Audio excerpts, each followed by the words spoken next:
Mechanism Monday, blind spot. When it comes to most overused online buzzwords, accountability might be neck and neck with toxic in 2021.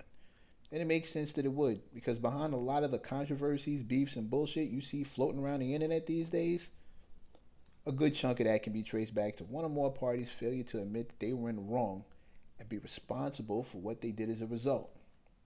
Hence, accountability is all the rage, not taking it per se, just saying it. And this happens because of what I've come to call a person's blind spot. It's the area that could be right next to all of their issues that they just don't see. And it used to frustrate the fuck out of me during a conflict because I truly believed that these people not only knew that they were wrong, but also how and why they were wrong. And with that as my starting point, I was convinced that the person either thought I was actually stupid or was just really good at pretending to be, which in turn doomed any attempt at clarity or resolution.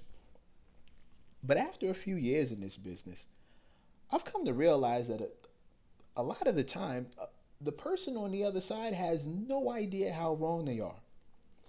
That's because without real insight into who you are, a person's natural reflex is to justify their actions, which means no matter how outlandish, out of pocket, or out of their mind someone might be, they will never see themselves as the bad guy in the story. Because most of us don't. But knowing when you're mistaken, when you're confused, ignorant, naive, or just operating from ego has to come before you can take accountability for all of the above and make the necessary corrections. And if the goal is solving a problem, which it always fucking should be, that won't happen if you're coming from a place of justifying and jumping to conclusions instead of just listening.